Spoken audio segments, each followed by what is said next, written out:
Bismillahirrahmanirrahim. Kita mulakan kelas kita dengan Ummul Kitab Al-Fatihah dan doa belajar. Okey. Seterusnya, hari ini kita akan belajar berkaitan tajuk yang kelima, iaitu nama kitab. Sebelum ini kita belajar maksud kitab, kan, pengertian kitab, hukum beriman dengan kitab, kesan dan akibat beriman dengan kitab.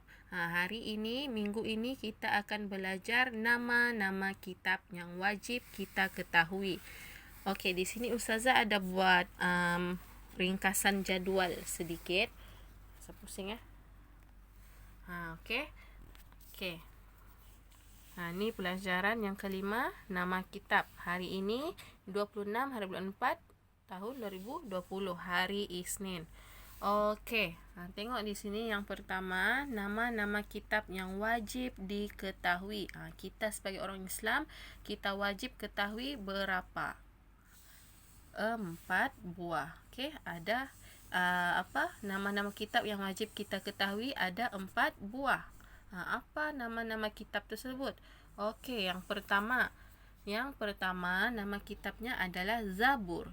Zabur. Okey, Zai, Ba, Waw, Ra, Zabur. Yang kedua pula adalah Taurat. Ta, Waw, Ra, Alif, Ta.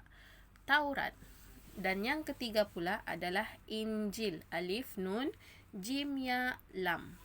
Dan yang terakhir pula adalah Al-Quran. Alif, Lam, Qaf, Ra, Alif, Nun. Kita boleh tengok di muka surat 22 di sini.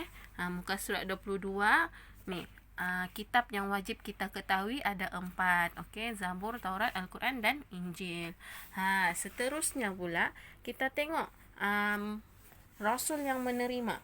Rasul yang menerima kitab. Kalau ada 4 buah kitab, jadi ada 4 Rasul, 4 orang Rasul yang menerima kitab. Yang pertama, kitab Zabur. Kitab Zabur yang diterima oleh Nabi Daud. Okey, Zabur diterima oleh Nabi Daud. Okey, yang kedua pula, Taurat diturunkan kepada Nabi Musa. Okey, Zabur Nabi Daud, Taurat Nabi Musa, dan Injil pula Nabi Isa. Okey, Injil Nabi Isa.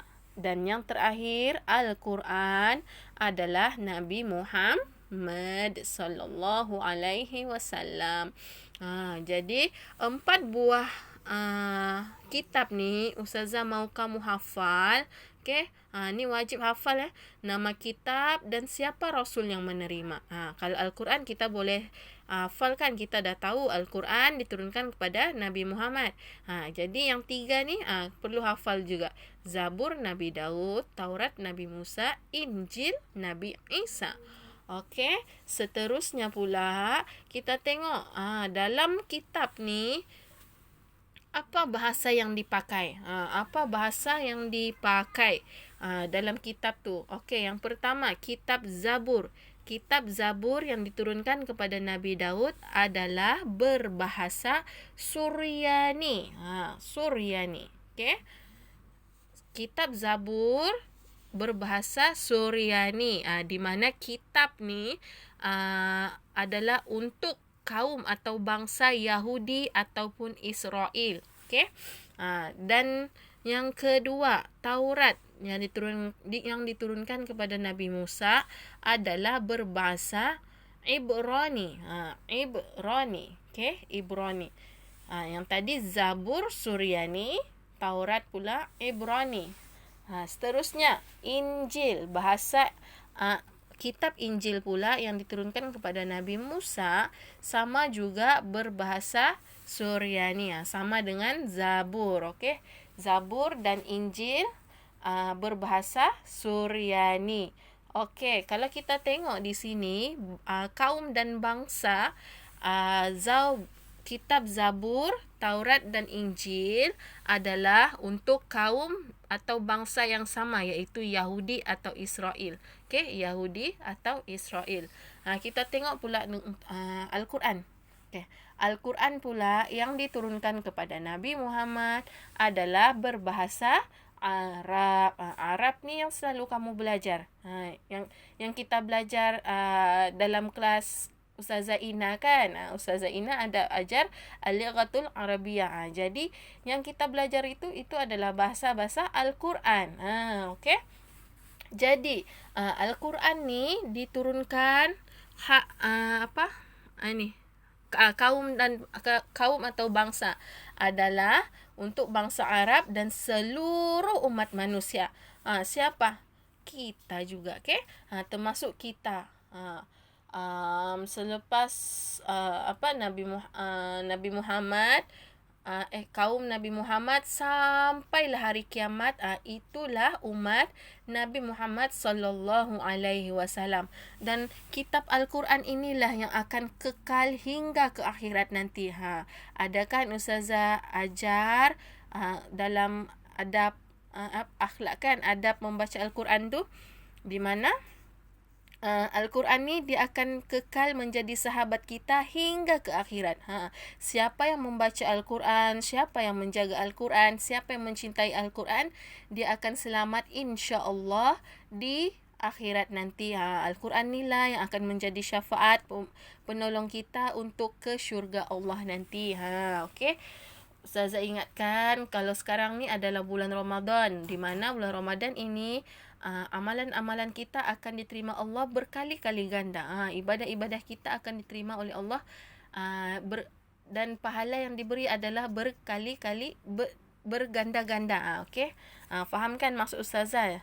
Jadi bagi sesiapa yang rasanya Ustazah rasa semua tahun 2 sudah pandai membaca Al-Quran. Jadi jangan lepaskan peluang di bulan Ramadan ni untuk membaca Al-Quran. Okey, bukan saja membaca tapi juga memahami maksud-maksud yang dibaca, terutamanya surah hafazan kita.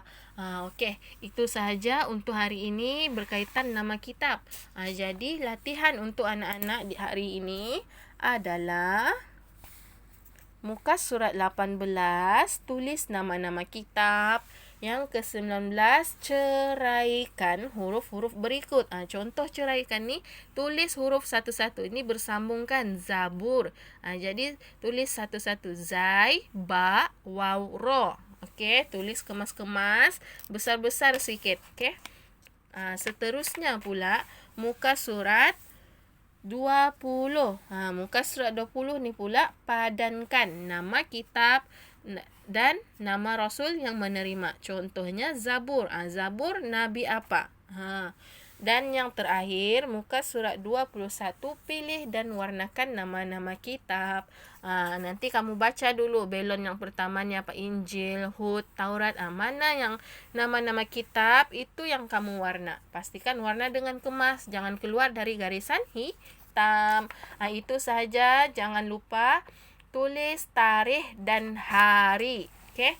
Tulis tarikh dan hari 26 hari bulan 4 tahun 2020, hari Isnin, dalam tulisan Jawi. Okey, itu sahaja daripada Ustazah. Ustazah harapkan apa yang Ustazah ajar dapat membantu kamu untuk memahami lagi dan mengingati lagi apa yang kita belajarnya, nama-nama kitab ni. Seterusnya Ustazah harapkan lagi supaya semua Azmi, Farha, Ammar, Amir dan Naila hafal muka surat 26 ni. Okey. Hafal dan tahu Rasul yang menerima kitab, nama-nama kitab, bahasa dan kaum. Okey. Itu sahaja daripada Ustazah. Semoga berjaya. Jangan lupa berpuasa. Dan jangan lupa perbanyakkan ibadah-ibadah kita di bulan Ramadan ini. Wassalamualaikum warahmatullahi taala wabarakatuh.